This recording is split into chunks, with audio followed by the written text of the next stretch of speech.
Hey everybody, it's GauntletX, and welcome to the Bloomburrow Arena Open Day 2 Draft Number 1. This is a best of 3 Bloomburrow draft event. It is the most competitive Bloomburrow draft event you can get into on Arena. The only way to get in is with a 7-win run during the Day 1 sealed event. We're trying to win 3 out of the next 4 rounds of best of 3 draft.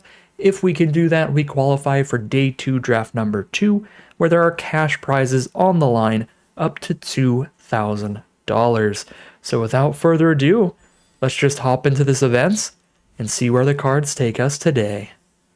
Alright, here we are for our Pack 1 Pick 1. We have Thornvault Forager, which is ramped for any green deck, and a potential card draw engine for a Squirrels deck with that tutor ability.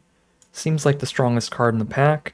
There's also Wix Patrol, which is great in any black deck, being a big creature and removal all in one, and Carrot Cake, pretty flexible scry, plus Trump Blockers for whites, Pawn Profits, great in green-blue. A lot of very viable, very solid options here. I think it's between Thornvault Forager and Wix Patrol, though, and it is pretty close.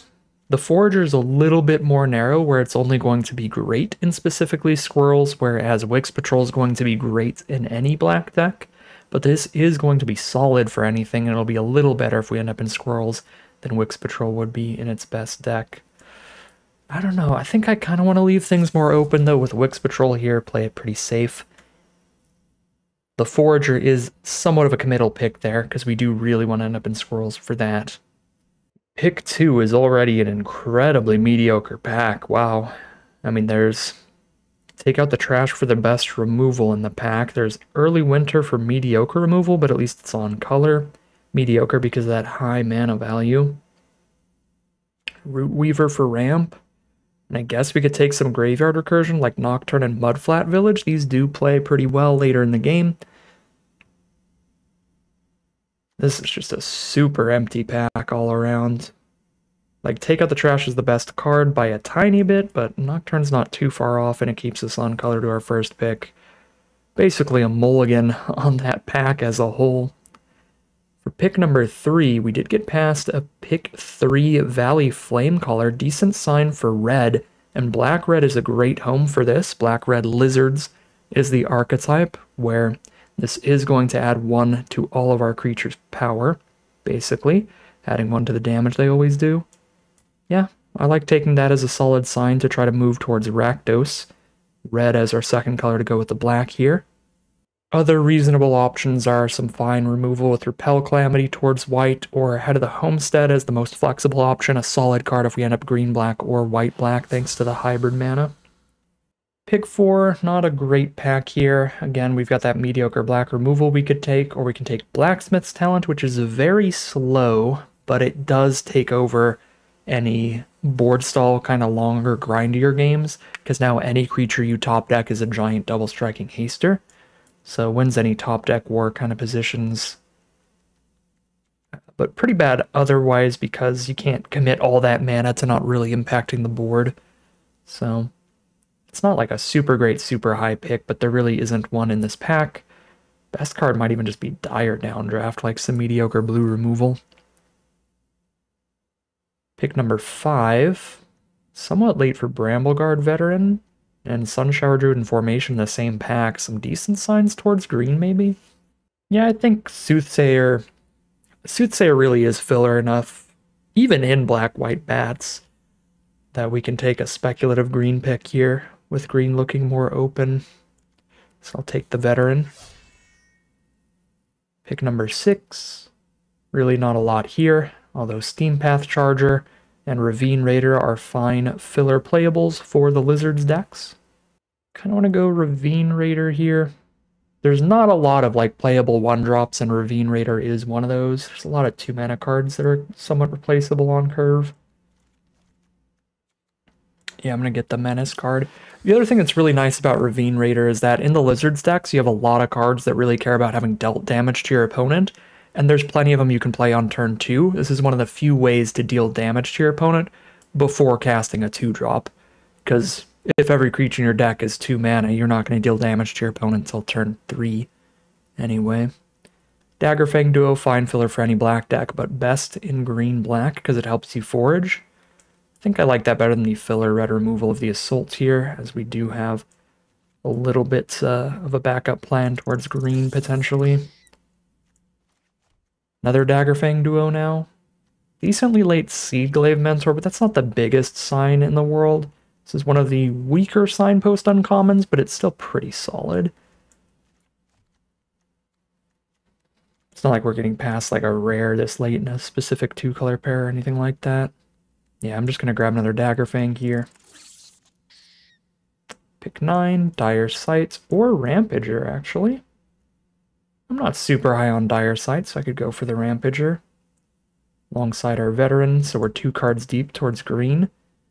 At the very least, this leaves us open to opening up like a good green rare or a good red rare out of pack 2. Because it doesn't look like red or green is like wildly open here. There's no massively clear path. Probably Mudflat Village here. If we flood out, we can recur a creature from grave. One thing I don't like about Mudflat Village is it doesn't give you colored mana for your non-creature spells, but hopefully that won't be too big of a deal. If black is going to be our core color, we can just run enough swamps to not have a problem there.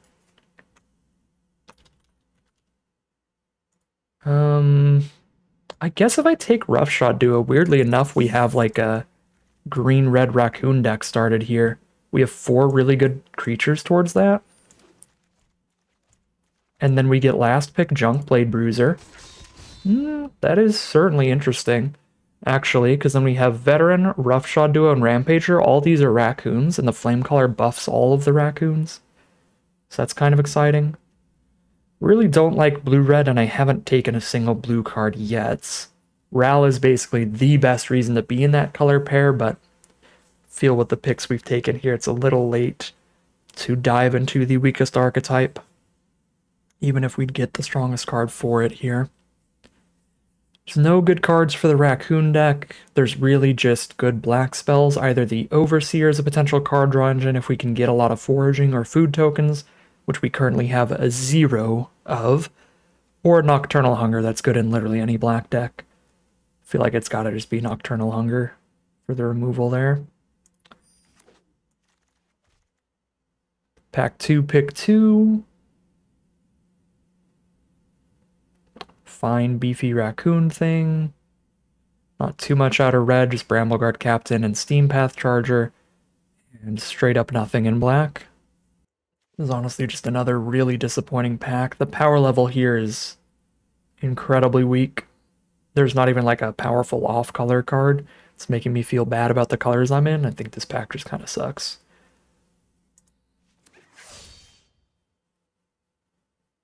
Pick 3. There's Baker's Bane Duo. It's a pretty premium card for squirrels, although there is Brazen Collector here, which is a great aggressive card in general, and it would be really good in red-green raccoons. 3 red cards, 3 green cards, 1, 2, 3, 4, 5, 6 black cards. This could be either to fill out the deck, either red or green, so whichever secondary color we go with.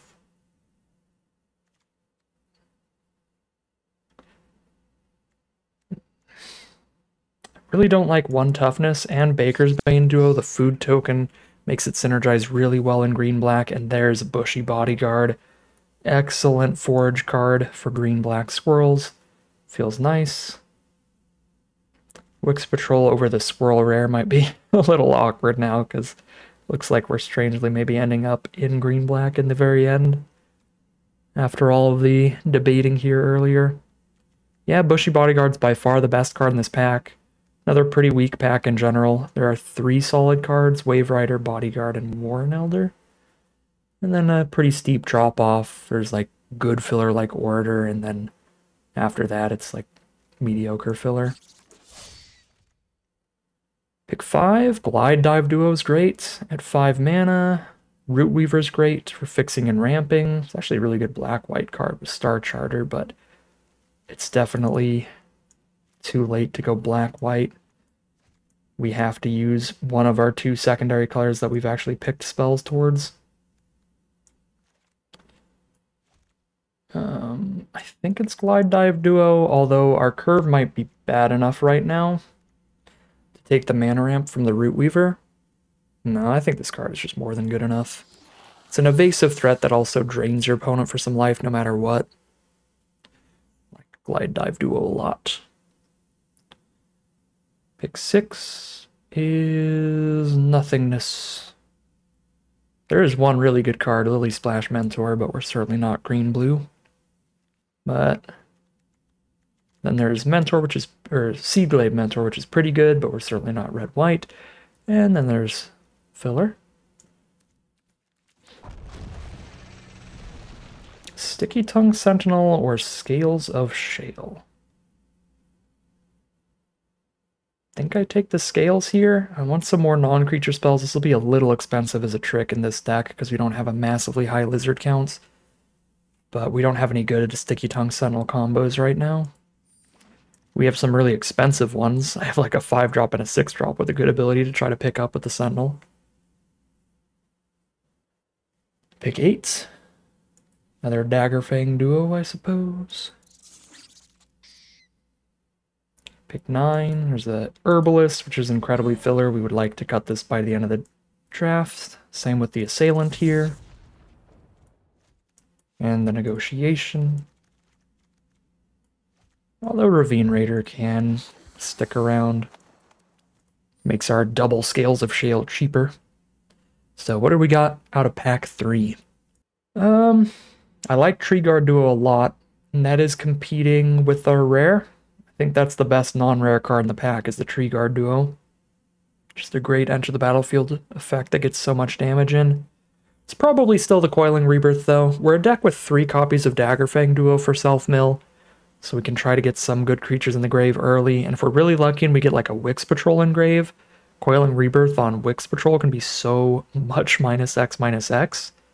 It's also a lot of self-mills, so ideally we're going to take one of the Harvester thing that can put cards from your graveyard back on bottom of your library so that we don't mill out if we do anything like that, but I think there's enough self-mill in this deck that the Rebirth's going to be pretty good. And wow. Oh no, Hunter's Talent versus Lumra. I hate having to make this pick. So Lumra's just a giant vigilant threat with reach too, so your opponent can't attack through it. Ramps you up when you play it. Self-mills as well for all of our graveyard recursion nonsense. But Hunter's Talent just wins board stalls. It's a card draw engine. It's cheaper, so you play it more often. I think I just still take Lumra for that raw power level, though. Especially since I have all these other non-creature spells, so I'm doing decently there. Man. Pick 3 Gev. So if we went hard on lizards, we'd be a Gev deck now. But we've got Cash Grab, and we are just a super self-milly deck here. We're so self-milly that I could absolutely play a second Nocturne. But I have a Nocturne and a Coiling Rebirth and a Mudflat Village right now.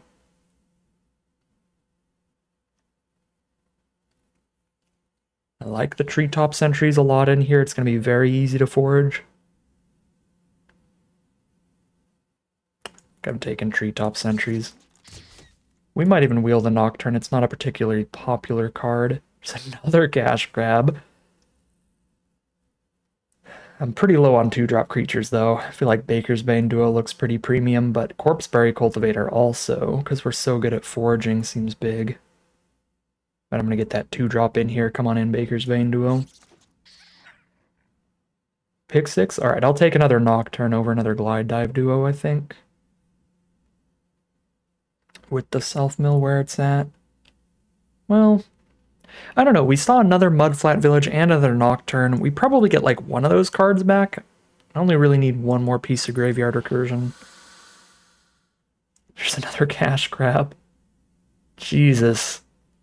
Oh, this is such an awkward draft. Because all of the big enablers and payoffs were in pack 3.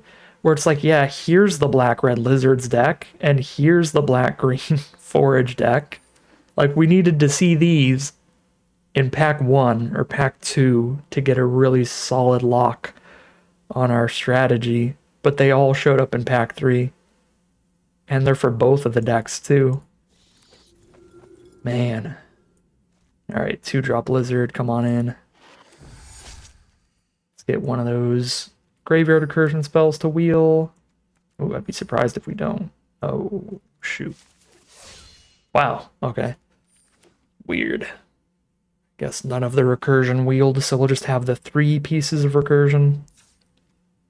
We did not get a single anti-self-mill card out of this draft either, which is actually a big problem. We did not see...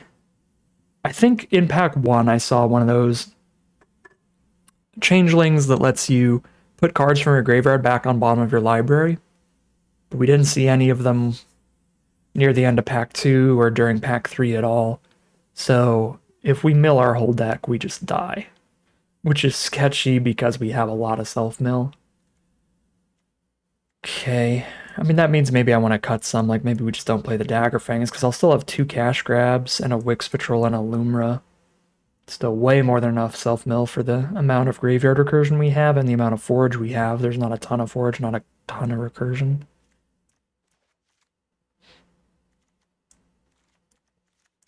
Need to cut 6 cards. 21 creatures here. Could just cut 6 creatures.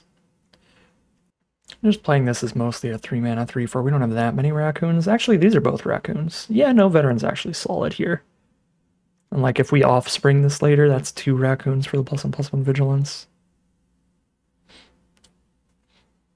Okay, if there's any non-land I want to cut, it's probably Ruthless Negotiation. Okay, 6 cuts. This is pretty expensive, pretty slow. We still have 4 cards that cost 5 or more without it. Herbalist, we have like no creature tokens, so it just sucks. Soothsayer, we're not a dedicated life gain deck, so that just sucks. I'm wanting to cut some self-mill, which lowers the threshold amount for this card. 4-mana 2/5 is not what we're super in the market for, and we have plenty of other 4-drops, so we cut that. We do have a double Scales of Shale, which leaves me a little interested in the Ravine Raiders, because I don't think I'm cutting these. And then I guess I could just cut like 2 Dagger Fangs and then boom. That would work. Or I could cut the Negotiation to play another Dagger Fang here. This seems decent in a deck with double Cash Grab, Wix Patrol, Lumra. That's 8, 9, 10, 11, 12, 13, 14, 15 self-mill. Like if we randomly mill this, then we've drawn an extra card off of the self-mill, though. So I kind of like that synergy because of the flashback. Yeah.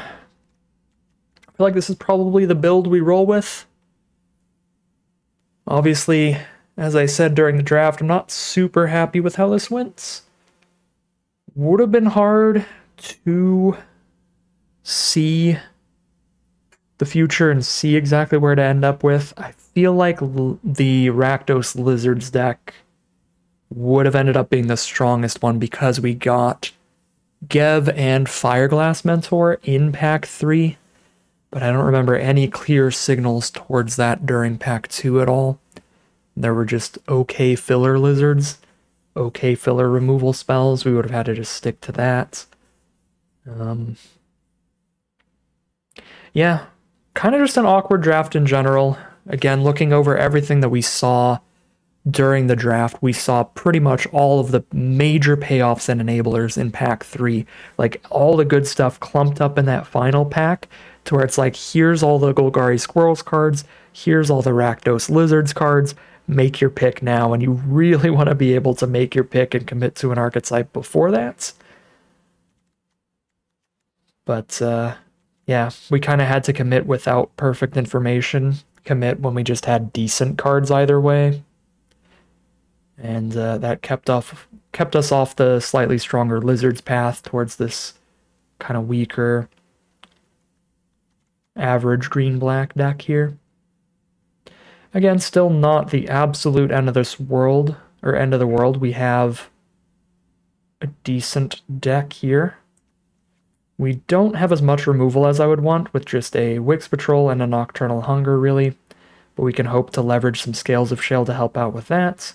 We have some Graveyard Recursion to use with the Wix Patrol if we ever hit that. Mudflat Village even works since it's a rat. Yeah, deck still looks decent by Arena Open deck standards when all of the super competitive drafters are fighting over stuff in those traditional draft pods. But could have gone better. Could have gone better. I don't know what exact signals there were during those early picks to maybe have ended up on the Lizards train, though. So we'll take our average green-black build and cross our fingers, hope to get into some decent matchups against some other weaker decks. We'll see how far we can take it as we head into round number 1. Here we are on the play for round 1. We are 2 extra black sources away from this rebirth, but I think we still have to keep it with duo into duo into duo, right?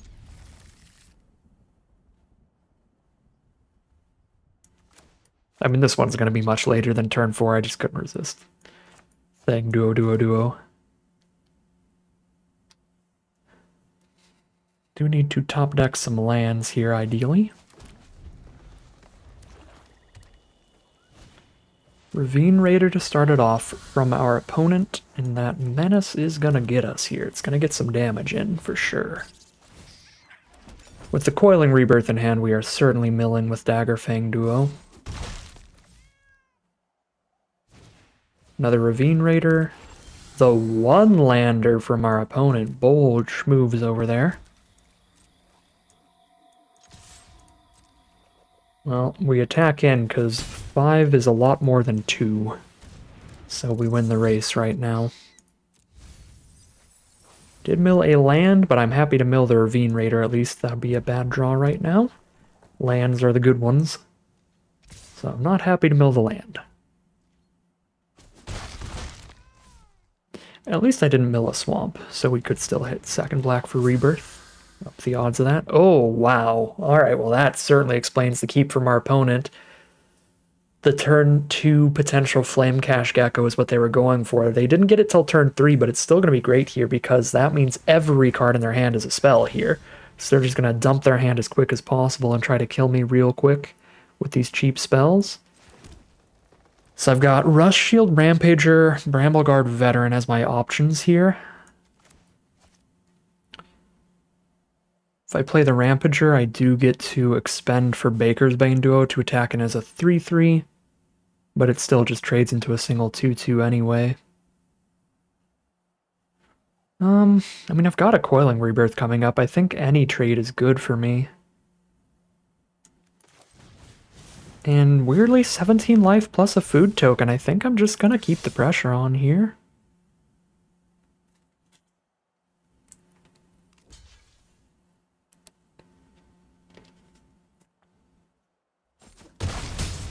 Cool. Coiling Rebirth Daggerfang Duo is kind of spicy too. Because the 1/1 Death Toucher is something. It's pretty comparable to a 3/2 Death Toucher on blocks. I did find land 3 on their one-lander. This is a Scales of Shale here for +2/+0 indestructible. Eat my Rampager, gain 4. So we go no blocks then.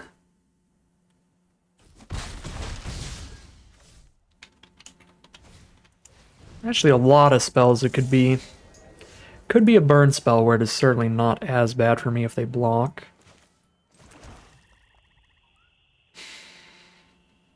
Or if I block, I mean. We hit Glide Dive Duo, man, and Glide Dive Duo with Coiling Rebirth is 4 extra life drain from my opponent later. I feel like I am pushing in for that damage with that combo. Let's deal 4.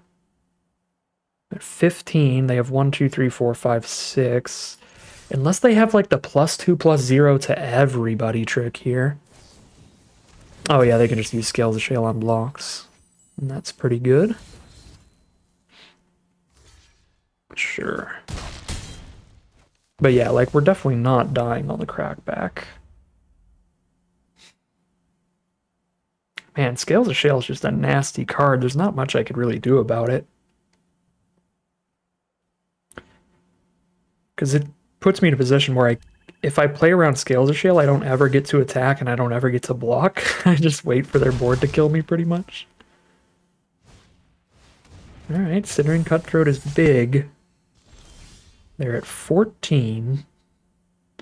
Can Mudflat Village here for Daggerfang and recast it in the same turn. I need to get them to 4.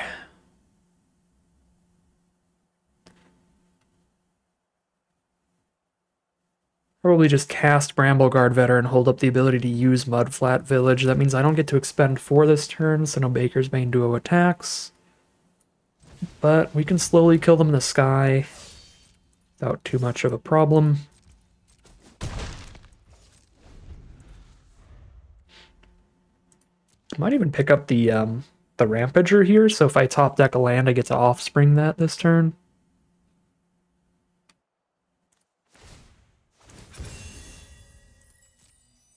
They do get to keep filtering, discarding any land draws, searching for something else with Rally or Scribe combo.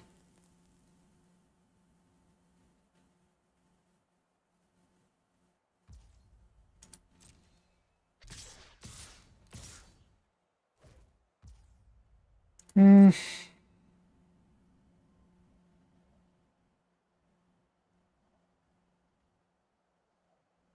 don't mind. I don't actually mind Veteran Cutthroat trade here.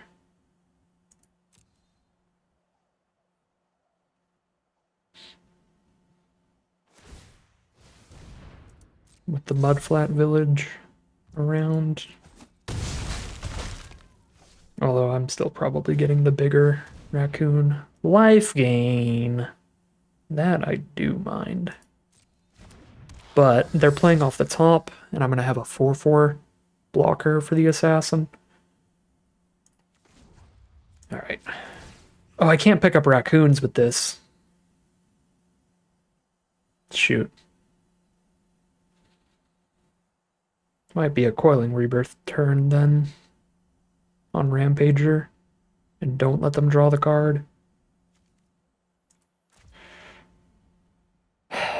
But then I don't have the Coiling Rebirth for Glide Dive Duo. Yeah, no, I'm saving Rebirth for Duo.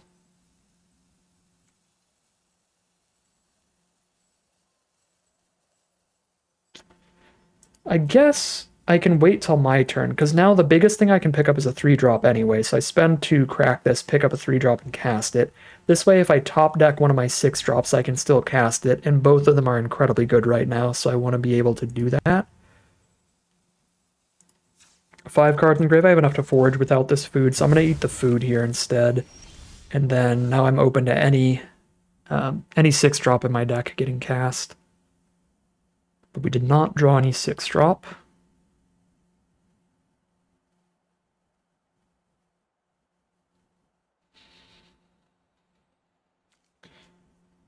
Oh, 3 a swing. We put them to 8. We put them to 5. We put them to 2. 3 swings till I can try to Glide Dive Duo, Coiling Rebirth kill. I would need the Glide Dive Duo in grave, though, which they actually don't have a big enough creature to kill right now. Man.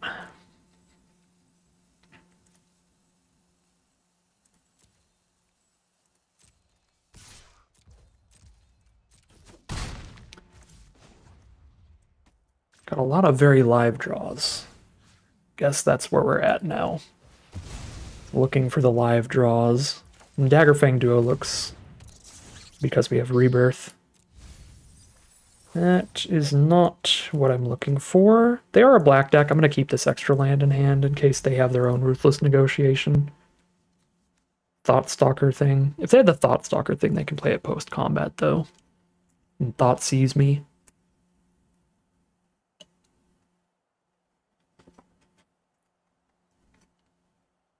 Alright, apparently the draw's good. Because if it wasn't, they would have already Raccoon Rallyered the Whisker Quill Scribe.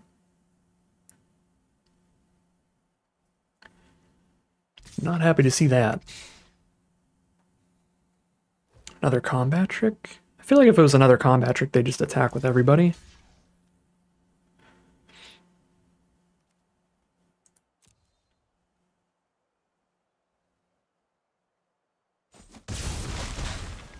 Alright, well, we shut off their little card draw engine. Kindle Spark Duo.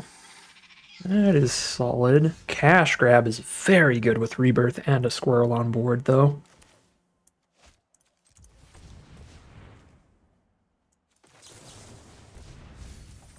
Wix Patrol, hello! We got a Wix Patrol and we have Ruthless Negotiation engrave.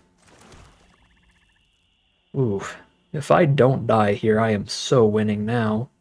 So am I just not attacking? I'm at 14 with a blocker. Block, take 1, 2, 3, 4, 5, 6, 7. They'd have to double the damage to me to kill me there.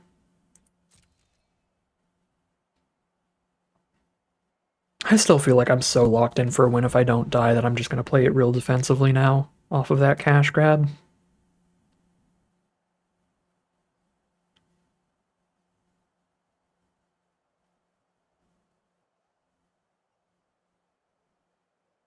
So now they're just on blind draws because we got rid of their discard to draw spell. Okay, they can kill one of these. If they kill the flyer, I get to bring back 2 of them and drain them for 4.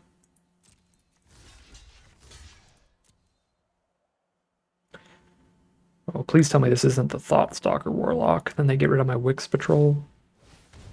Actually, no matter what, I do something good, even if they Thoughtstalker Warlock me. And this is not Thoughtstalker Warlock, this is just trade into a 3/3. Cool. They didn't play a land, so I could Ruthless Negotiation them. Get rid of their only card in hand. It is hard to justify that over playing a Wix Patrol on this board, though.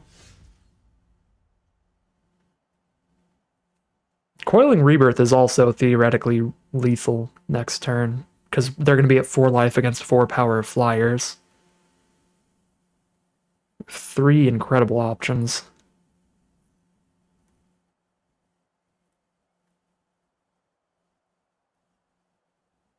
Feel like I Wix Patrol and then their blocks just suck here.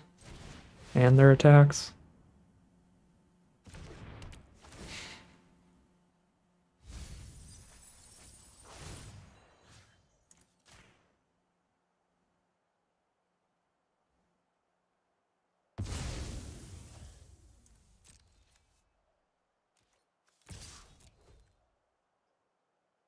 Okay, now at 13 against this, I feel really safe to actually send in and get the chip damage towards getting them to 4. Now that we've cleared out one of the Ravine Raiders and cleared out another creature.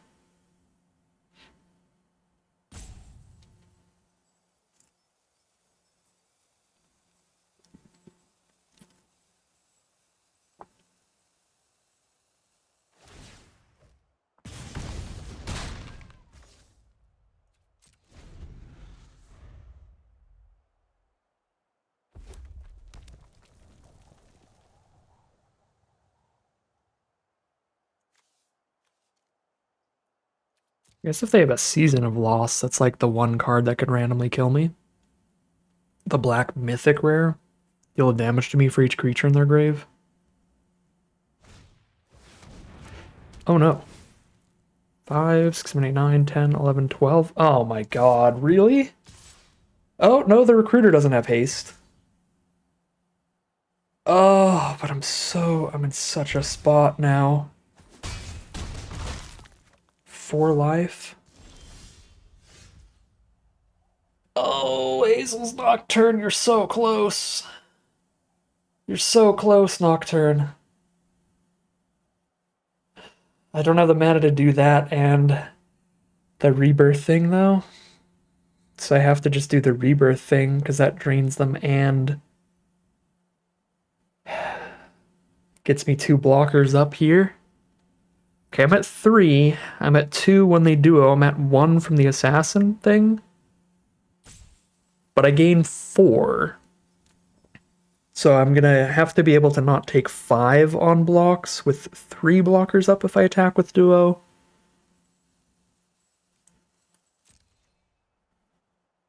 Oh. I think I still attack with duo because it could be immediate lethal.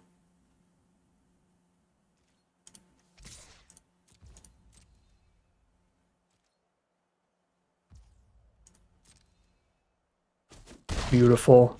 You love to see it. You love to see it.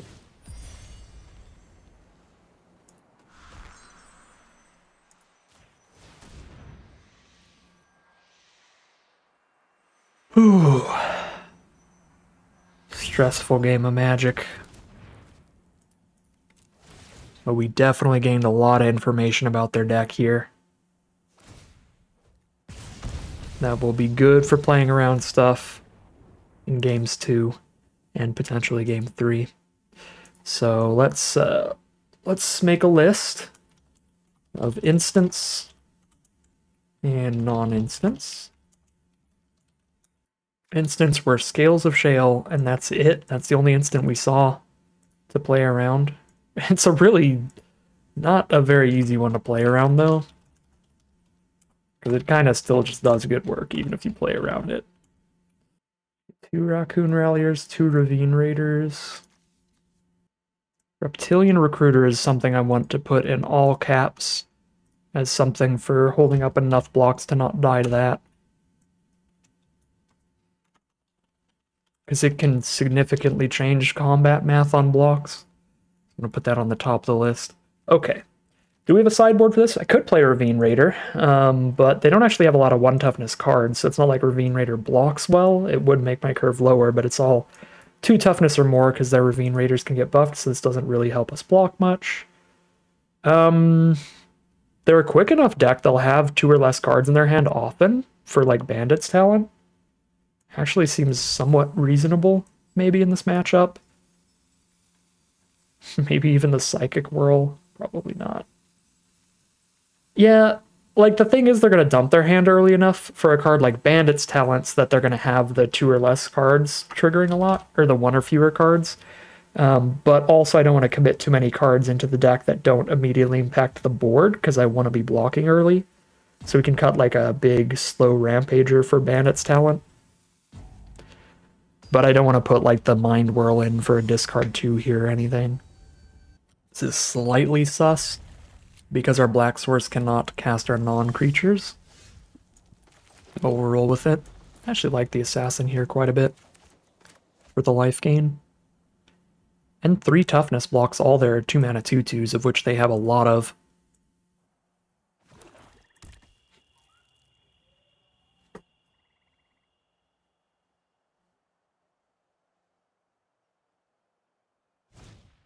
Whisker Quill Scribe, there's a 2-mana 2/2, so we start with Assassin. We did hit a natural black source now, which is certainly good.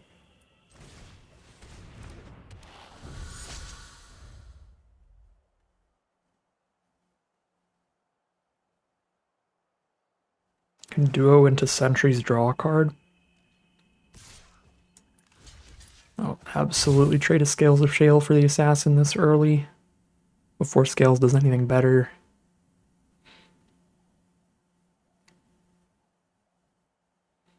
Is this going to be something I haven't seen yet? 1 damage to a target? Nope, it's just them trying to get the Gecko in and failing. I'm into it.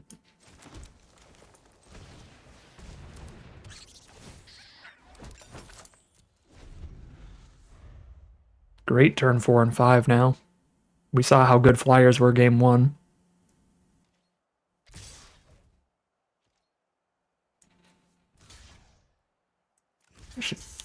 I mean, they're both pretty comparable. I don't know which one I want to die more. They can both let our opponent discard cards to draw cards. Ooh, fancy.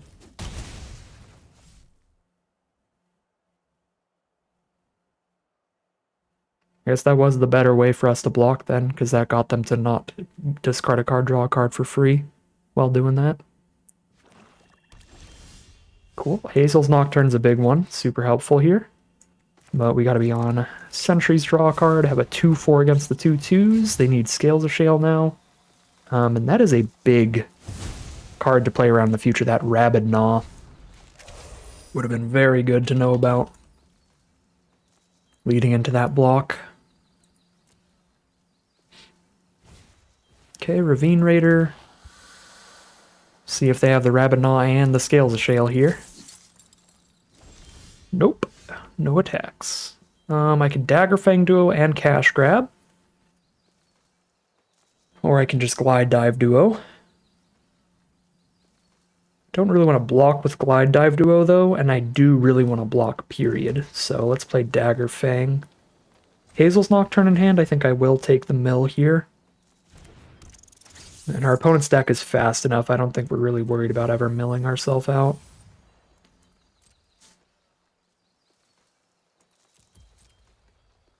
Like we're just gonna die before we can mill our whole deck, most likely.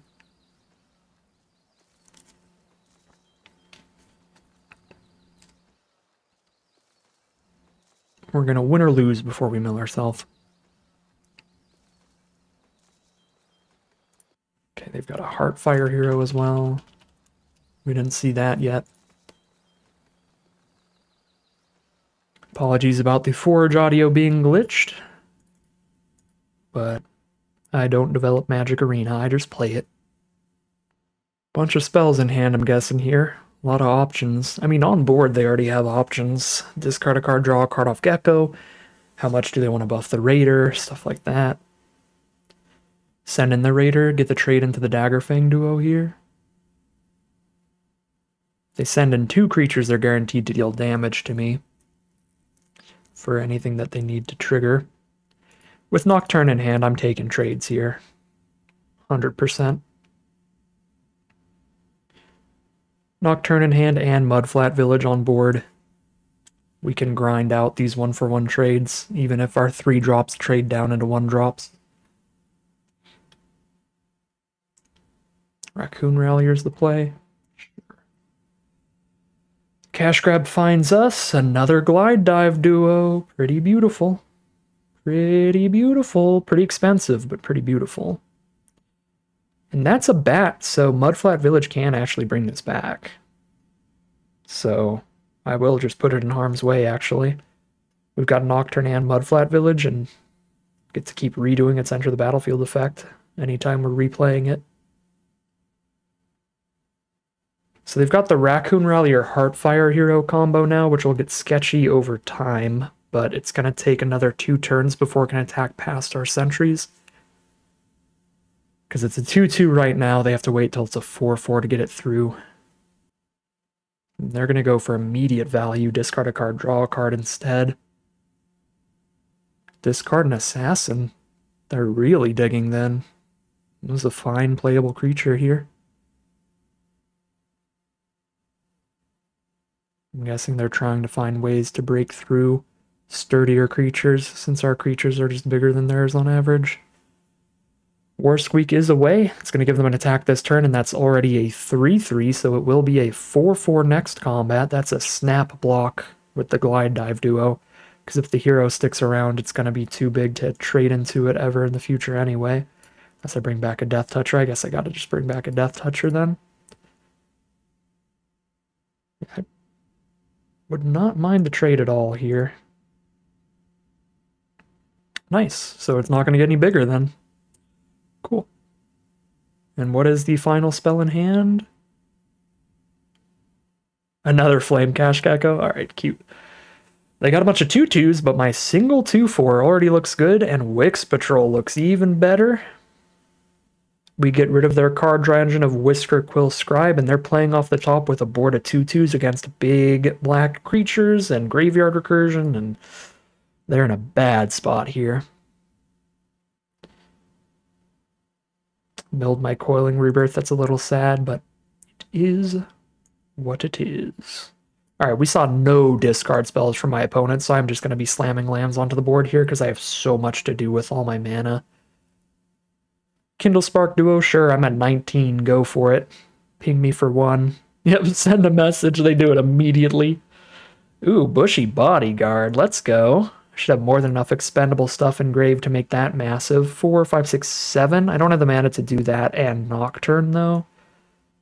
I could Glide Dive and do nothing else. I could Bodyguard and crack the Mudflat Village. That feels pretty ideal.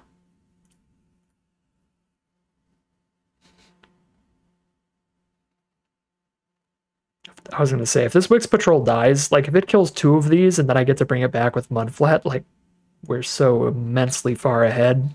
They really should not. block there, but we'd be happy if they did. 18 life? I've got 15 cards engraved, though, and I can't bring back my sorceries or my lands. Well, I can bring back my lands with my mythic, but I'm going to keep this food just in case, because it's so easy to exile cards here that are highly unlikely to matter. Instants, lands, sorceries. Cool. Already got good plays for next turn. I don't know that I'm cracking the village just yet, actually. Now I can still do it after playing a Glide Dive duo.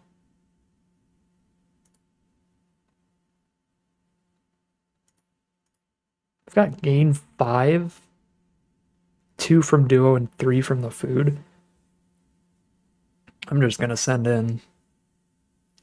See if we can close out this game quickly, give them less opportunities to top deck some mythic rare we haven't seen yet.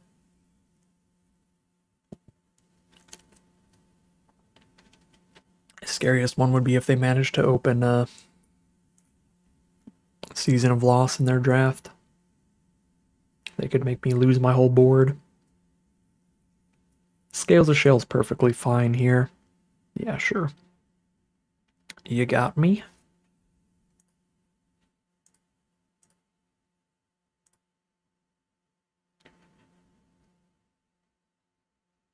Cool. They're still down to 10, and we're way ahead. On board, in life total, in card advantage, we still have 3 cards above them. 1 from Mudflat, 2 from Nocturne.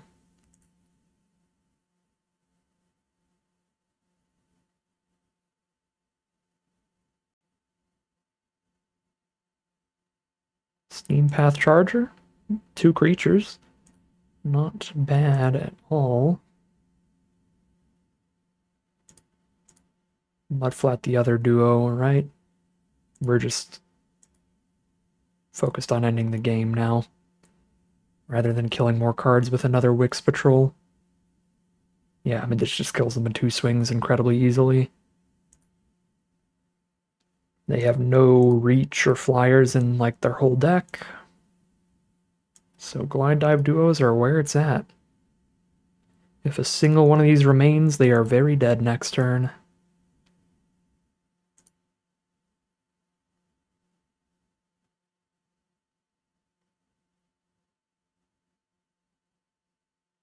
Doing some digging. Ditch a land, draw a card.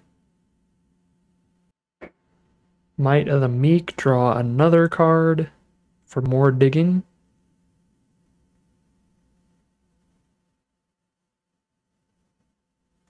And they do not find any way to kill both of our bats. We start things off with a victory in round 1, 2-0 in the first match. So we just need to grind out 2 more match wins out of the next 3 to get into that draft number 2. Here we are for round number 2. We will be on the draw for this one. I need a black source really badly, but we're on the draw to draw towards it. I have a 9 in the deck. I guess I only have 8 that hit our non-creatures. But 8 out of 33.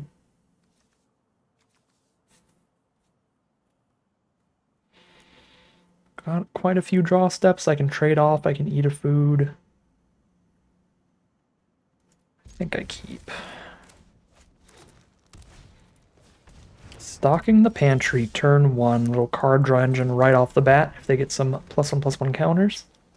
Unfortunately, our first draw is another black spell, but there is the swamp afterwards. That makes it fine. It is the Golgari mirror match here. But they've got some +1/+1 counter nonsense going on. There's Druid of the Spade. 2/3 body holds off the Baker's Bane duo until I expend 4. I could Ruthless Negotiation and Cash Grab here. Or I can hold up Scales of Shale. Negotiation is a sorcery. I think I'm going to Negotiation Cash Grab here. Well, would I Scales on attacks?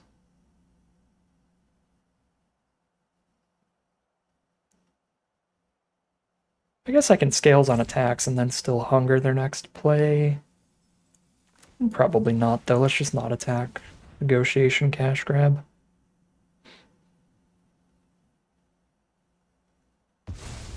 We got rid of their cash grab, it looks like. No, a Peerless Recycling. Turn a permanent from grave.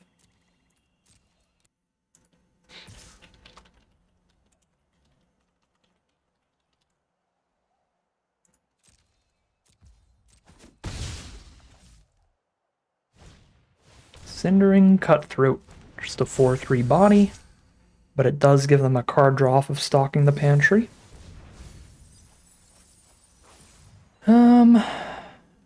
This is not a black source for non-creature spells, so it's not that exciting. Probably just take Treetop Sentries, expend 4 and draw a card this turn. Glide Dive Duo the turn after this if I hit a land, and Treetop Sentries helps make that more likely. We have instant land engrave for the sentries. Yep.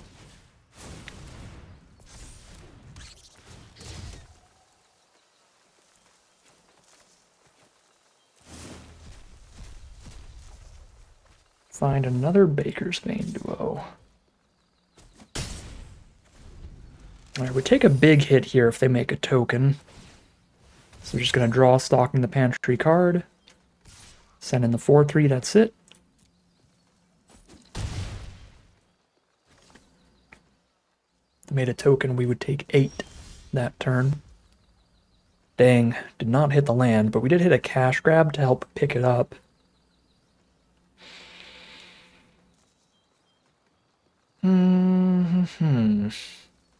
Cash grab, play a land, and a Baker's Bane duo.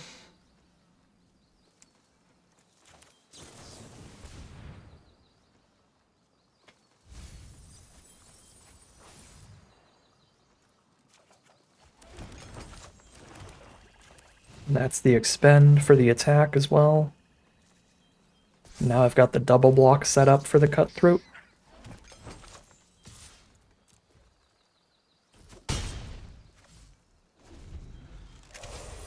And I'm going to turn off the forage audio again, which means turning off all the audio.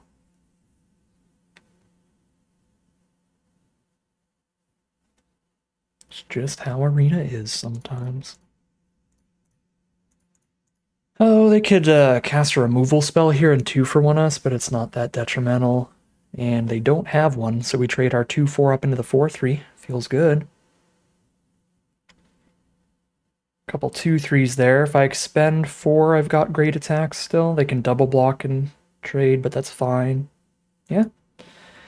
Let's expend and attack here.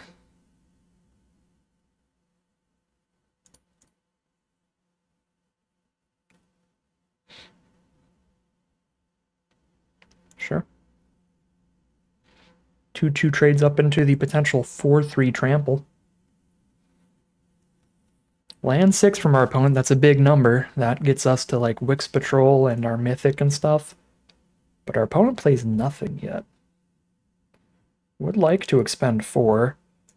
I have land, instants. I think I'm going to go from grave once and from a food once on this bodyguard, but pre-combat to expend.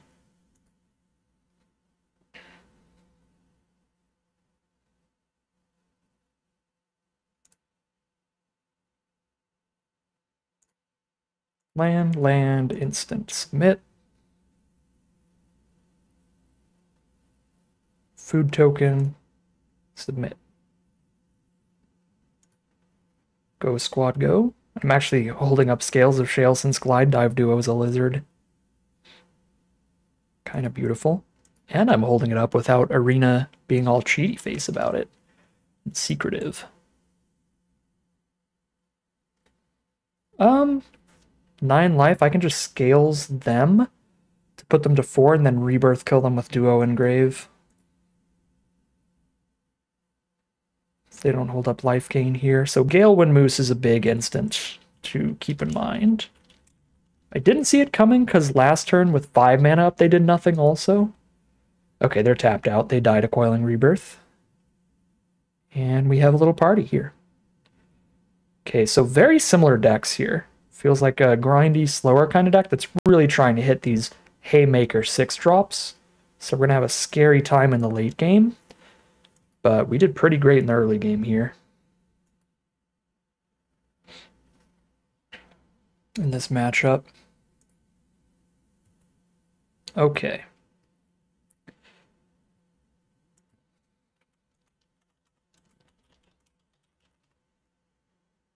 View that battlefield.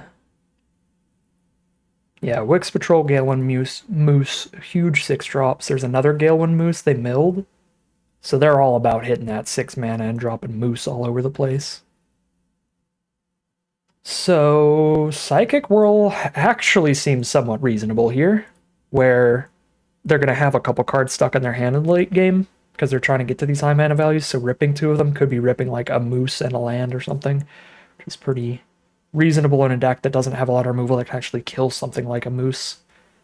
So I like the Psychic Whirl and the Bandit's Talent, maybe. We actually go for Hand Disruption in this slower matchup.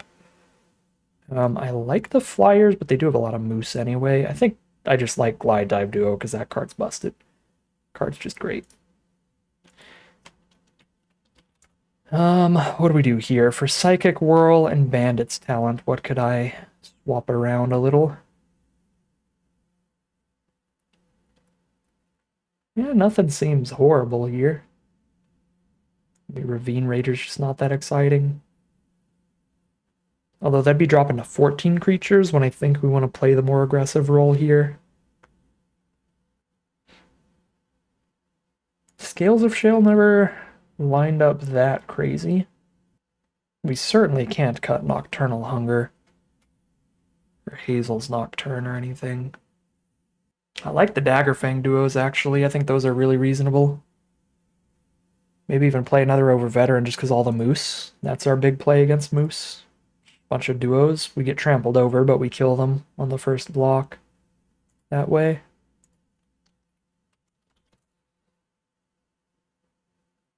I'll cut 1 Scales, and I'll play 41 cards just to annoy everybody.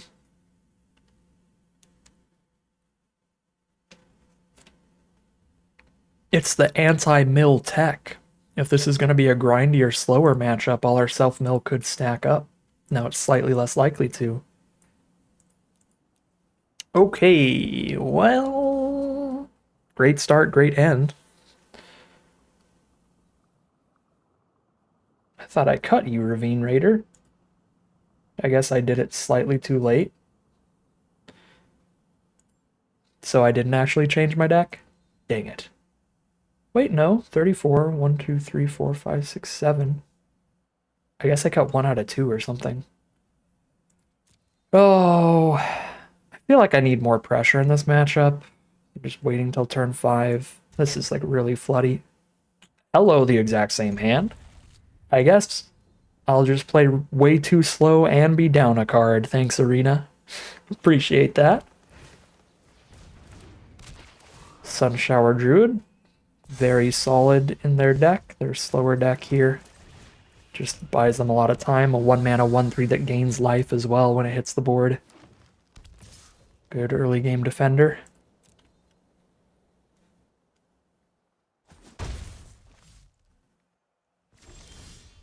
Scales of Shale. Well, I'm not really doing anything with that. Just gonna poke for 2.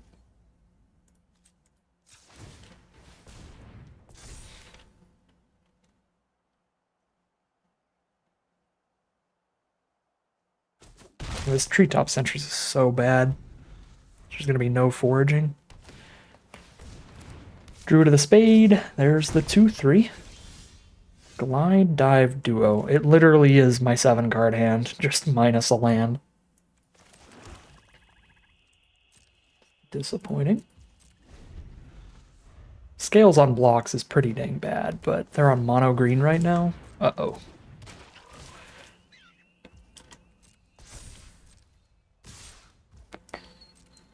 Well, that works out pretty well.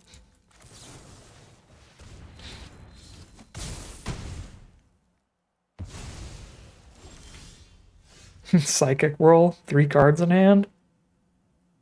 They have 4 power on board. Genuinely don't mind. See how good our sideboard option goes. We get rid of Camellia and a combat trick. Alright. That's decent work, I would say. Decent work from the sideboard.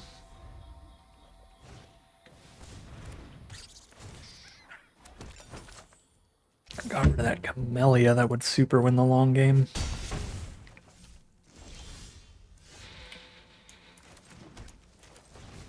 Double block Tree Guard duo, Village back the Glide Dive. They're down to 1 card in hand here. It's possible that our onboard blocks just go accordingly.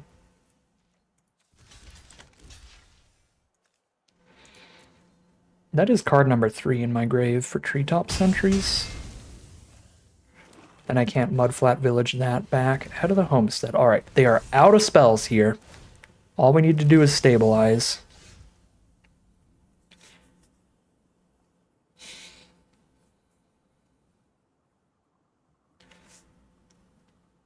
Oh boy. How do we do that though?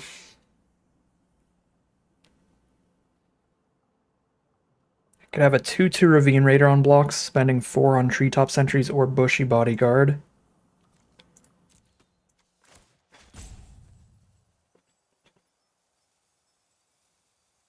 I kind of think Treetop Sentries draw a card here because the 2/4 blocker is just so good, and I definitely need to draw the card off of it, which is sad for this Glide Dive, but I can still get value out of Mudflat later.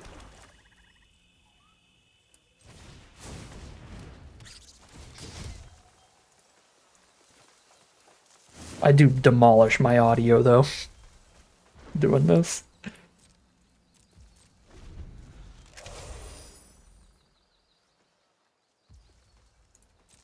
Yep, no attacks against a 2/4. Let's go.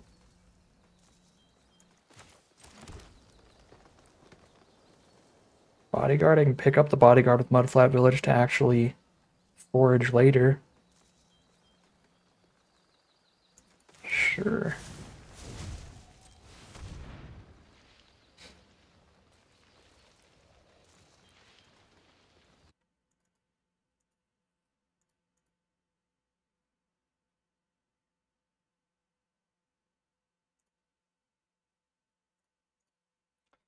Maybe I should have just played a Treetop Sentries without the forage.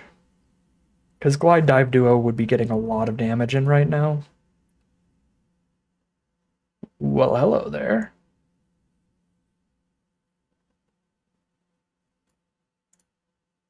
I do have a Swamp in hand. Okay, yeah, I'm going to do it this way and then play Swamp to hold up Raider's ability.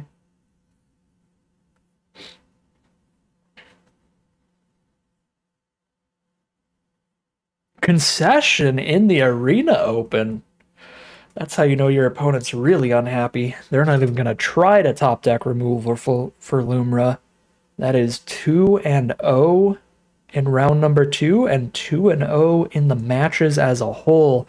We just need to win 1 out of the next 2 rounds now to make it to draft number 2. This is an excellent way to start the event, but let's not count our chickens before they've hatched here.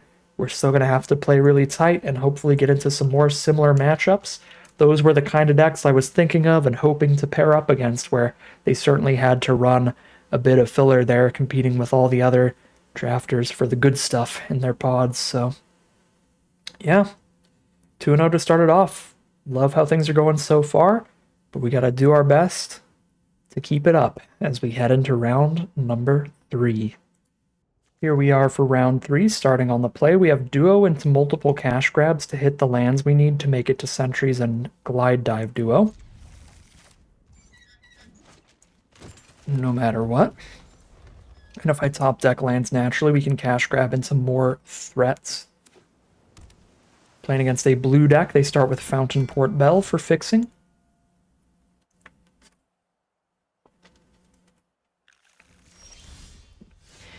I was gonna say, but I was drinking some water there for a second, so I couldn't talk. The one land I'd be the most scared of seeing off of Fountain Port Bell would be a swamp. because the bane of my existence in competitive Bloomburrow Limited is the blue-black rats rare. That makes rats every time anything dies. It's a 3/4 with ward 2 as well, so it's really hard to kill. And yeah, it spits out rats every time anything happens. Wow, that's a bad hit. That's a bad hit.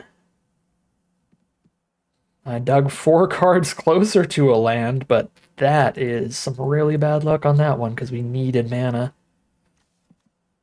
I guess with the Coiling Rebirth for Lumra later, that'll be really spicy. Especially with another cash grab self-mill. There's going to be a lot of lands in grave potentially for the Lumra. I need to pick up something castable quickly. I guess I just take Daggerfang Duo over the Lizard here. But that was pretty disappointing. Okay, yeah, that would be a fine trade. Surprised they go for it, but I'm cool with it. I'll trade into a flyer here.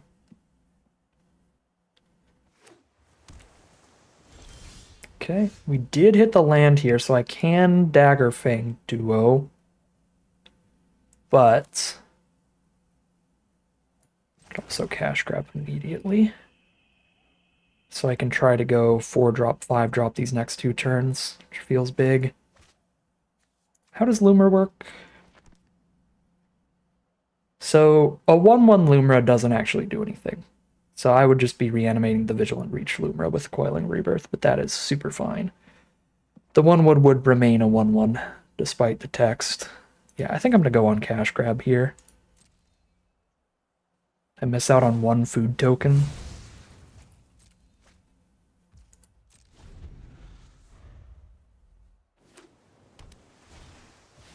Light Shell Duo, 3/4 Prowesser, does a bunch of stuff. Okay, there's lands for me.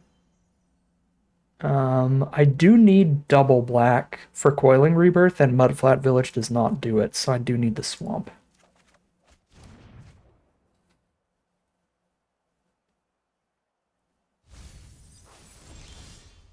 Rampager. I'm looking to play Rebirth on Lumra next turn, so milling a little more makes it possible to hit more lands off Lumra, so we go Daggerfang on this turn, even though it's less mana efficient. It's also my only creature that can definitely go toe-to-toe with the Light Shell Duo. We did mill 2 more lands, which is cool if I draw another one, but also makes me less likely to draw another one. I'm not the greatest RNG now. Our opponent's drawn a lot of cards over there. They're the full Grixis. Blue, black, and red. Savor the Duo. It's pretty good. That gets a big Light Shell Duo attack now. Now they are tapped out from a counter if I can hit my land. I did not hit the land yet. So we play a Treetop Sentries to make that more likely. Or do I play a Rampager? If they play any non-creature, they're still going to attack past whatever I play anyway, so I feel like it's Treetop Sentries draw a card. It's the most likely to hit a land. Exile instants from grave. Instants. Instants. Instant.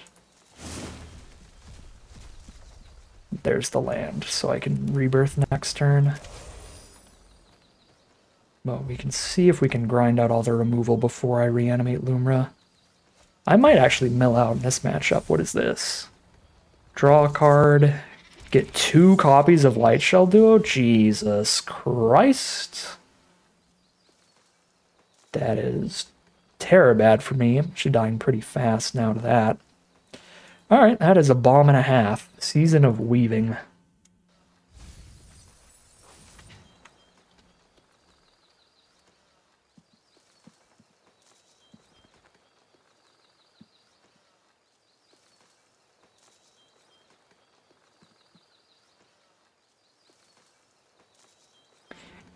Yeah, that's a nightmare.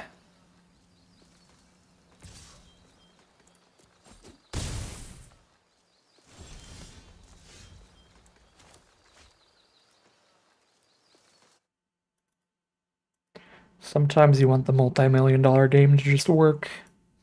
I'm pretty tired of the audio. Oh, I can play a single Lumra, but if I do that, I get at least 3 lands back onto the board. They come in tapped though, right? They do come in tapped. But then they can just untap, use removal on Lumra, hit me for 12 and I die. I have to chump with Treetop Sentries. But it's not like I don't have any removal for these sturdy otters. So my only other play is like a Glide Dive Duo, which also doesn't block the otters well, but maybe gets them to blow removal earlier.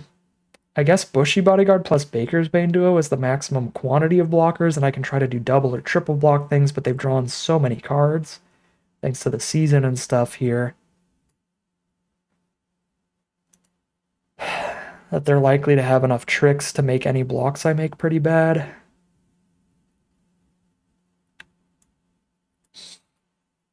I don't know, though. It feels way too bold to try to just get a single Loomer right now. So I'm going to go for the widest blocks possible. Crack a food and exile the weakest creatures from grave, I think. That in this instance. And probably this assassin.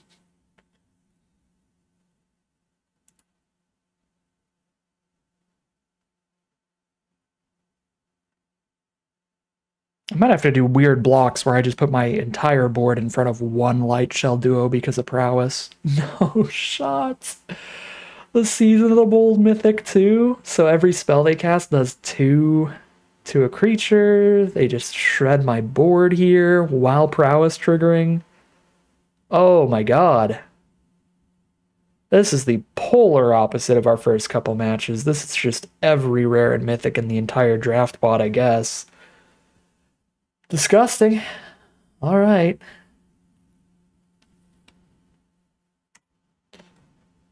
I can't even kill one here because they've all prowess so much. They're doing 18 damage. If I triple block one to kill it, they're doing 12 and I'm dead. I have to chump 2 of them.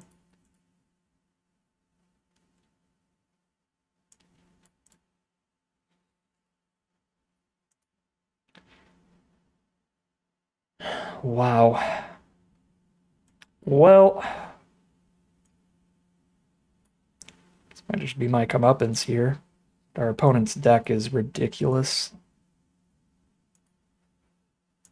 Do I have to Glide Dive Duo for life gain? I go to 7, go to 10. If I make a single Loomer and hold up a food, I'm at 8. 8 life.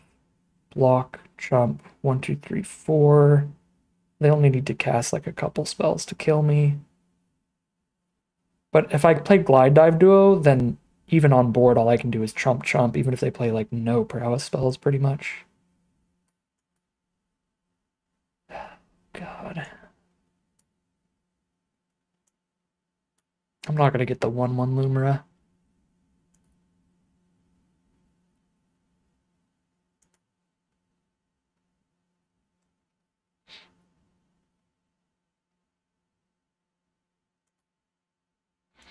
Alright, now we get to see their big targeted removal here and die.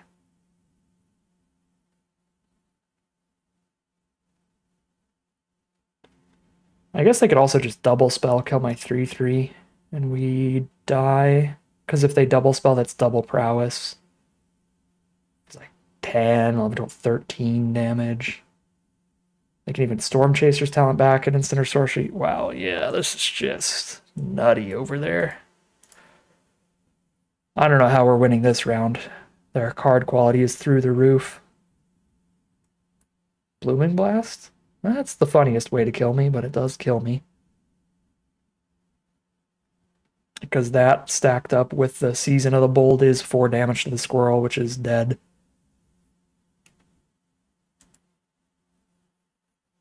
Well, yeah. I mean, that'll average out our luck here. We had really good luck running into some pretty weak decks from our first couple rounds, so Fortunately, that means the luck adds up in a way to where this deck is just ridiculous. They're very, like, multicolored and pretty slow. Like, they gotta make it to these big endgame mythics and stuff, so maybe if we draw a way faster hand... We did have our slowest hand of the day as well. With our opener here, right? Because we missed a lot of land drops. I guess maybe our mulligan at the end of last round was slower than this hand, but still, we missed multiple land drops trying to get up the curve, even with cash grabs. Yeah, I think we're probably trying to play it fast against this deck, but like if they start casting seasons, we're just not going to win, period. So, man.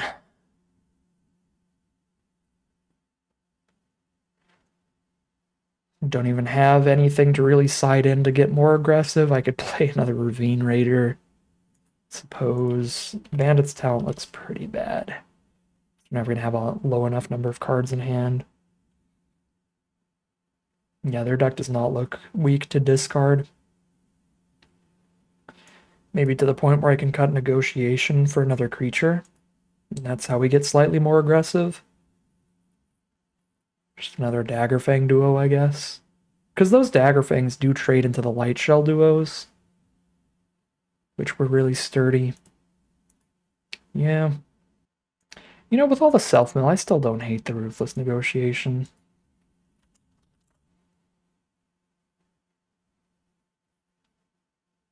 Drop like a Scales of Shale, there's not a lot of super relevant creature combat going on.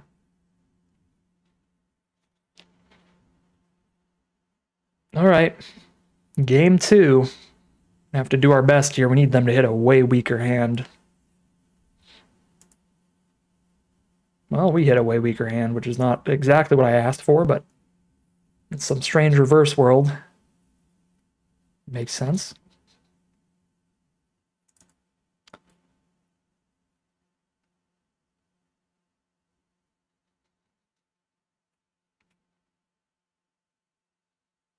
Okay, Daggerfang Duo helps this hand a lot. Gives me the slightest chance of foraging with sentries on turn 4 if they kill either of these with removal, that blooming defense thing. Just Baker's Bane Duo. Man, if we drew that one turn sooner, this curve would have been great. Still fine.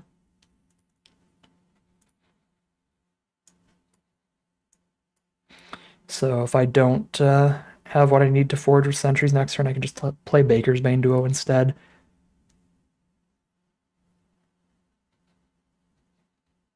Perfect. They do Blooming Blast the duo, which means sentries, forages.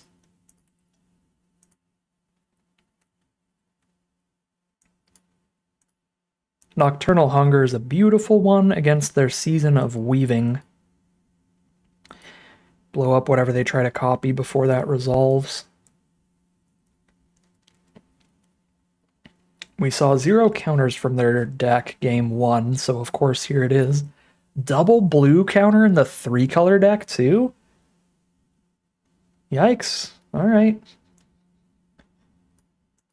Correct colors of lands drawn over there for sure.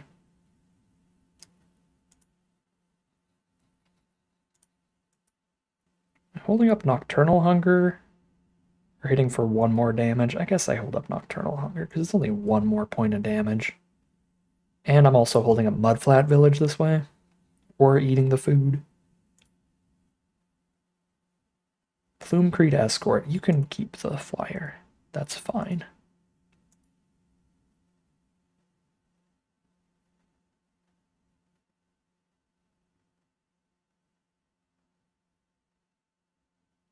Maybe they're not 3-color. Maybe they just have a really tiny black splash. They just had that black mana very early in the first game.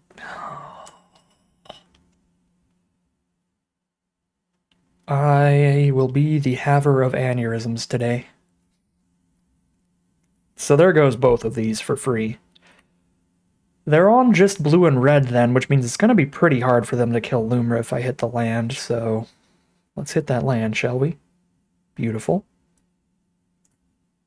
I should have Lumrid pre-combat for 1 more damage. I got Impatient.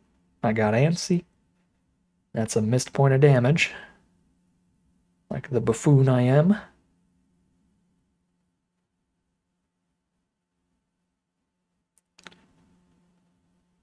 Alright. I mean, they can definitely kill both of these without even spending a spell to do it. But hopefully, without the black source, I guess they have the treasure tokens. Yeah, if they have any of their splashed in removal, they could kill Lumra and we just lose.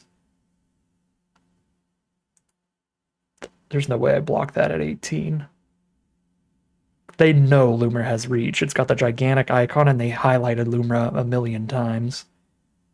Okay, Vren, 2 damage to Lumra? Oh, God.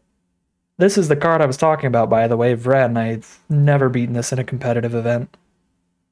Saver, 2 damage to Lumra? No. Oh, they just wanted to be able to get the food from the Saver, so they had to shoot Lumra so that the Saver would still resolve. Well, this is my slightest chance in the universe of beating the Vren, where I can actually Nocturnal Hunger it here and pay the ward. They have enough power on board for the triple block, but then it obviously plays bad against any combat trick of mine, so they have to consider not triple blocking and just trumping. I would love it if they did triple block, but I'm not going to show them that I'm Nocturnal Hungering Vren until main phase 2, because I might as well open them up for the opportunity of killing their whole board while killing Vren.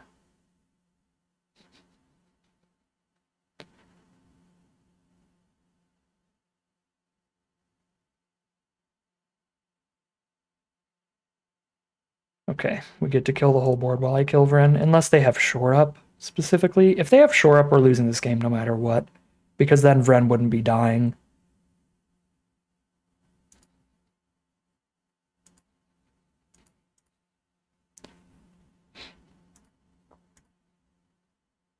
Okay, they don't have Shore Up. Beautiful. Boom, boom. Say goodbye to your board. Pass the turn. Mudflat Village back Glide Dive duo. This is not any creature types that the village can pick up, so I'm not holding on to it for Lumra. There's a Light Shell duo, but they have to chump Lumra pretty much every turn. And we're going to have a flying threat coming up. Wow, so they have Season of Weaving, Season of the Bold, Vren. The Otter thing that picks up any of their mythic rare seasons from Grave. Oh, this matchup is terrifying.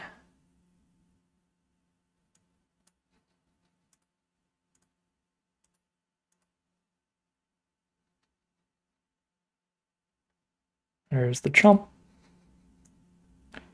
Here's the duo.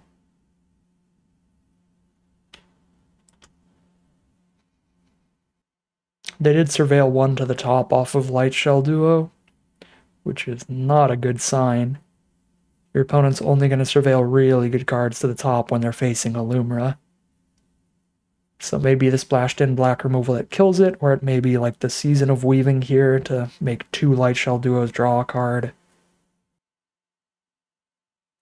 Yep, 2 Light Shell duos draw a card it is.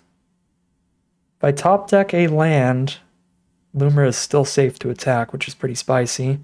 But now they surveil 4? Draw a card, surveil 4, finding a removal for Lumra. Mill a Swamp, but keep the other card on top, so some more action there. Again, probably either removal for Lumra, or at this point, the enchantment that brings back an instant or sorcery from Grave would be a big one. Or something we haven't seen yet. We did hit the land, so Lumra gets to attack. Certainly nice to force them into a chump here, because they're at 10.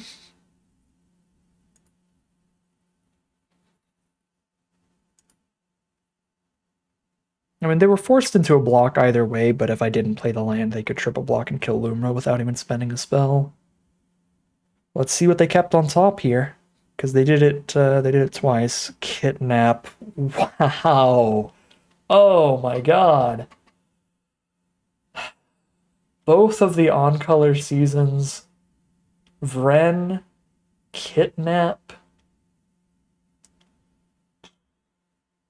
Yeah.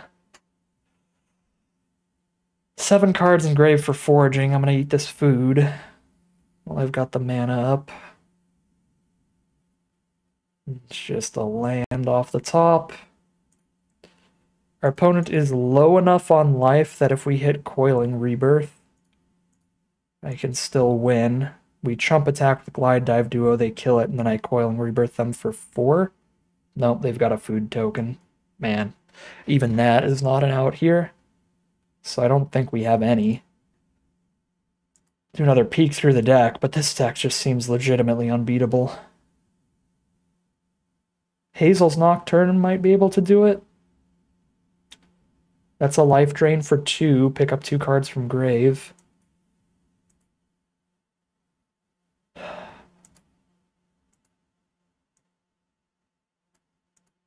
Land definitely doesn't.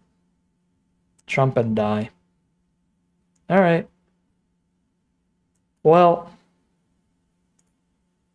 I mean, I don't know what you can do about this matchup, honestly. 2-1 it is. We're gonna have to go into the final boss and not play against all rares in that final battle, hopefully. Man. Insane deck from that opponent. Alright, here we are for the final boss, the final battle. We're gonna start things off on the play. This is a really awkward hand, but Cash Grab does synergize well with Hazel's Nocturne and make sure that we have something to cast onto the board on turn 3. And turn 3 isn't too late to start casting things on the play. Could be against a white deck starting with Seasoned Warren-Guard. If they're green-white rabbits, that can be super aggressive. Red-white mice as well. Honestly, most of the white decks. Okay, no tokens, so at least the Warren-Guard is just a 1-2 instead of a 3-2. That's awkward. So, no creatures next turn. I play nothing still. I can Nocturne back both the Duo and the Lumra if I want to pick up a land here to guarantee it, but I'm already at 5 out of 6 lands for just playing the Lumra. Maybe I just pick up the Duo so I don't have to Nocturne before I play that. And I can just Nocturne before I play that. The Lumra, at least. This is terrible. One of the most aggressive decks in the format, our Cash Grab plus top deck has failed to find anything that costs less than 5 to actually play. But at least they didn't curve out on us 1-drop into 2-drop here. They may have a 3 though. They don't have a 3. They're giving us time to flood out. But they're giving us time nonetheless.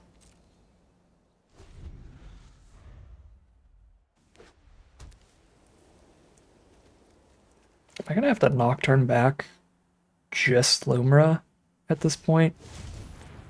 Okay, Intrepid Rabbit is good for our opponent. Oh, man, I kind of think I have to Nocturne back literally just Lumra. Because if I just hit land these next 2 turns, my play pattern is Glide Dive Duo. They kill Glide Dive Duo with something and hit me for a bunch, and then turn 6 I don't get to play any creatures. I just Nocturne back stuff that I can't even afford to cast. So at least if I Nocturne back Lumra, then no matter what I draw, I get to play a creature turn 5 and a creature turn 6.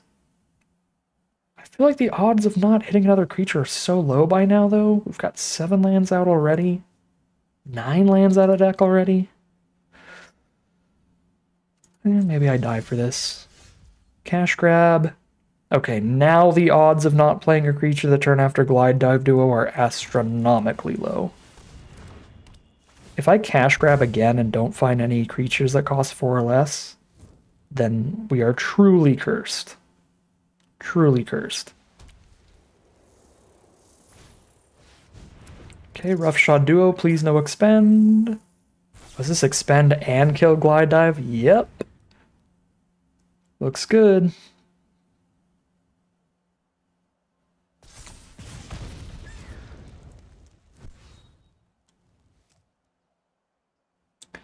They didn't get the curve out on us early, but this is still a very nice Boros aggro deck and a tremendously awkward curve out from us to give them a ton of early damage. Down to 7. Yeah, I don't think it matters what we do now. Even if I had Lumra, I would just cast a Lumra and die. Right, cast that block there, take 1, 2, 3, 4, 5, 6, 7. Yeah, even if I Nocturne Lumra back to hand, I would take 7. I guess I'd be at 9, because Nocturne would drain them, but we're still probably dying to any spell they play. Now I get to Bushy Bodyguard instead, and have 2 blockers up, which is the slightest chance. 9 cards in Grave, so I'm going to forage completely out of Grave here. Okay. Instants and sorceries first. And then, honestly, at this point, lands, even though I have Lumra. Just so I have more Nocturne options.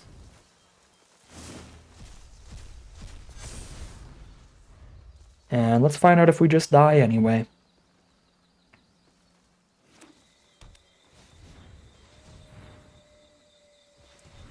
If I don't die this turn, I have life gain set up with Scales and Nocturne for next turn. But I'm probably going to die this turn. Manifold Mouse? I'm definitely going to die this turn.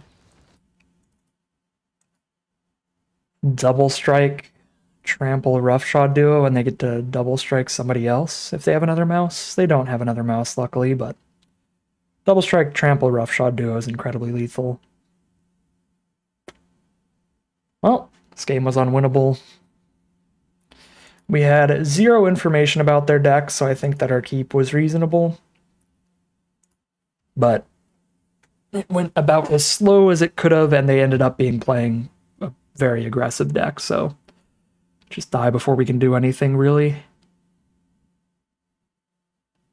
Yeah. Rough luck these past few games here. Well, that is strictly incorrect to do that. Give me slightly more information about your deck when you're already hitting for well over lethal. I'll take it. Now we know with 1 red mana up, they have Might of the Meek as a possibility. Take out the trash. Seasoned Warren Guard.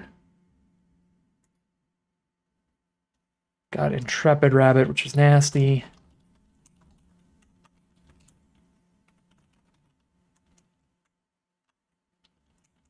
But their scariest card by far is that Manifold Mouse. Alright, well, self-explanatory game there. There was 0 chance of victory. They have few 1 toughness creatures that matter. Sure, they're going to have 1 toughness tokens because of Offspring, but I don't think another Ravine Raider blocks particularly well. Their Dagger Fang duo would be fine. I don't love Hand Disruption here. We need to play to the board as much as possible to get blocking. Okay. Mind Cutting Raider. The 1/1 body is pretty relevant. I mean, Duo's not that much better. It's got Death Touch, but anything that we trade off with is already just going to trade into a 3/2. But the ETB is still good for this deck.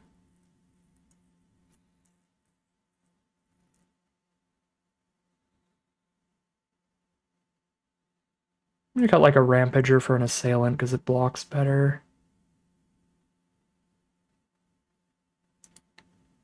Just play 41 card special again.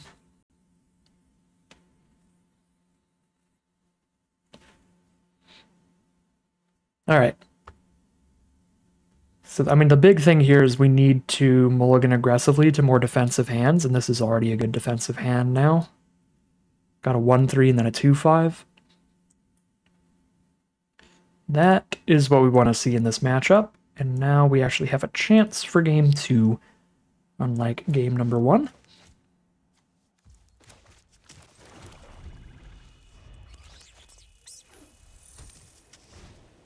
Oh, man. All right.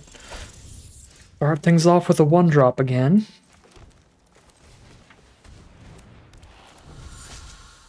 Love the Bodyguard as a draw with the Baker's Bane duo for a forage on one of them. Probably go for a 2-1 and a 3-3 as our best bets there. So this attacks as a 4-4 with Bravekin duo. So we're just not going to have good blocks, period.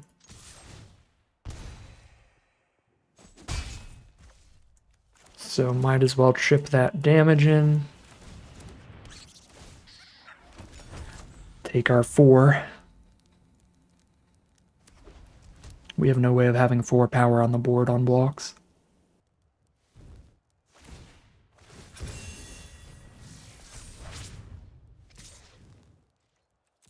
Down to 17. And there's the Seasoned Warren Guard. No token from them yet. We know we can find them. Or we know they can find them. Do I want a 2-4 and draw a card? Or a 2-5?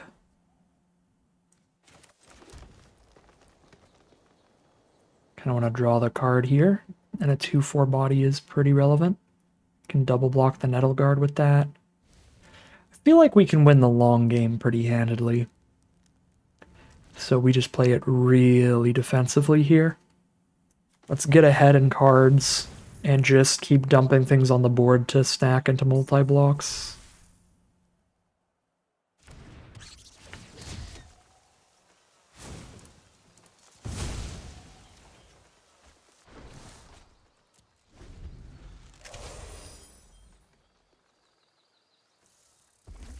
And turn off the SFX again. Wouldn't that be incredible if the Arena Open just ended because I went a little too far down on the SFX? Or on here, instead of audio, I clicked concede. Wouldn't that be the best way to end the Arena Open Day 2? I'm just trying to turn off the broken Forge audio again, and I just concede the game. Oh boy. Yeah, there's the token for Warren Guard, and it buffs almost their whole board when they target it with Valiant. Everything but the Warren Guard gets +1/+0 when they target Swordmaster.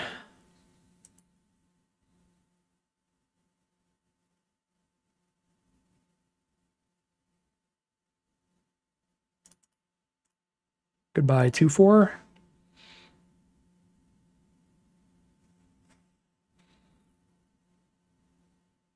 One card in grave. Can duo and bodyguard in the same turn next turn. So it's assailant for now.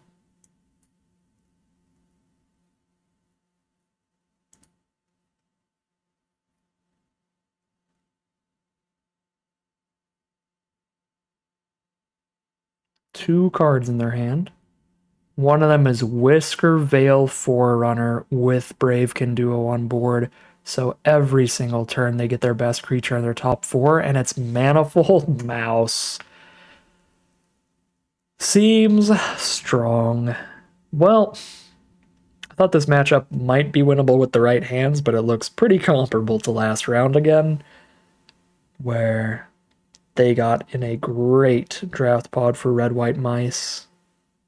They actually have at least the double rare here, along with the great aggressive curve, and these are both very powerful rares, and they synergize incredibly. They don't even have to spend mana to dump another creature onto the board each turn for free. They can just target this with Manifold Mouse. I mean, that's pretty much it. Every turn I'm just drawing one card per turn, and they're plopping another creature on board.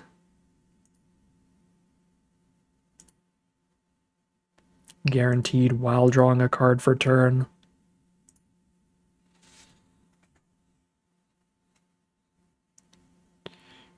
Just getting out-bombed again. Yeah, this hand with how it played out, oh my god, Rare 3 has arrived.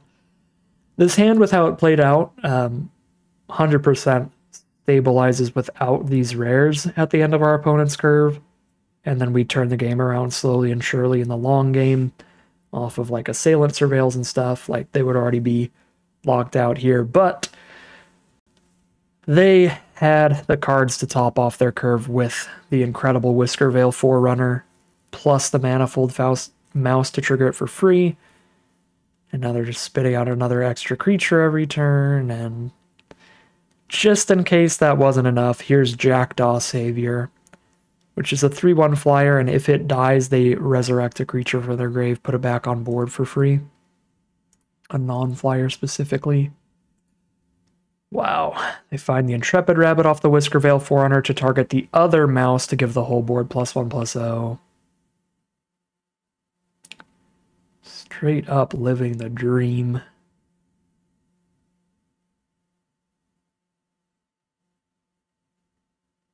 Well, looks like that's just the way the cookie crumbles for this Arena Open event.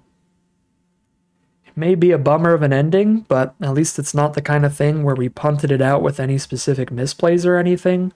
The draft pod was pretty nebulous, pretty hard to find out where exactly to be, what archetype it to be in. We certainly could have had a stronger Lizards deck, but this deck actually played out pretty well, and I really liked the self-mill synergies. You know, once we got this deck actually into action in the first few rounds, I actually enjoyed it. Even in the third round where we were just handily losing, it did get to do some good things with the Graveyard Recursion.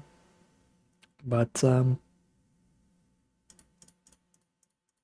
mean, we're just definitely losing if this sticks around, so we let them wipe the board pretty much, and then die that way. Yeah, I don't really think it matters how we play this out at this point. We're just dead. We don't have a board wipe in this deck. So yeah. Again, it's a bummer of a way to end it, but I don't think we did anything particularly wrong gameplay or drafting wise. The big thing that could have gone differently was the drafting, but even if I knew exactly what was coming up out of every pack throughout the draft, we wouldn't have ended up with anything remotely as strong as the last two decks we faced off against today. It is just the way things fall. The decks that we've paired up against are fantastic decks that hardly anything would stand a chance against. So 2-2 it is, and it feels pretty predetermined, pretty destined as the outcome for today.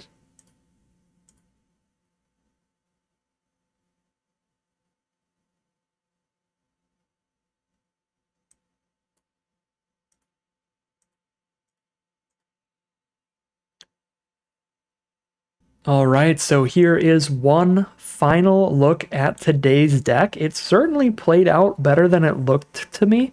Obviously, we did not make it into draft number 2, which is quite a bummer. But with how this deck played out in the first couple rounds, even the losing third round, there were a lot of great synergies and stuff, and things actually worked out pretty well.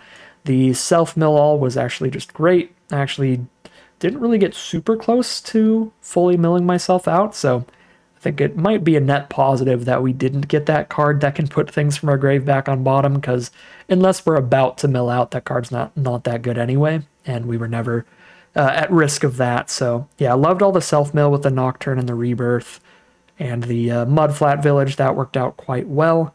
And yeah, the Glide Dive duos with the Rebirth were incredible. Glide Dive duo in general just being great. Some just nice high impact, high mana value spells between Duo, Wix Patrol, Lumra were great. The Treetop Sentries and Bushy Bodyguard foraging on turn 4 was consistent and good. The cash grabs to dig for what we need. None of our great permanence was awesome. Just played out much better than it looked, and I'm pretty happy with the deck we ended up with, even if we could have had, again, slightly stronger, slightly quicker Little Lizards deck. I think we still would have had those very uphill battles in the final 2 rounds. So, solid deck, but not quite solid enough to take us into day 2, draft 2. But all in all, the deck still played out pretty well. It was pretty fun, and we are up in value since we made it into day 2 off of our very first run in day 1. So we're up 2,500 gems this go around. But that is going to end today's video. As always, I'd like to thank my patrons and YouTube members for their support, as well as you for watching the video. If you enjoyed it and you're interested in seeing some more, you can always like, comment, and subscribe to tell the YouTube algorithm to send you some more in your recommended feed. If you'd like to catch me live, you can check out the Twitch channel in the link in the description below. And if you'd like to support the channel directly, you can check out the Patreon link in the description below. But other than that, as always, thank you very much for watching, and I'll see you again soon for some more Magic Arena.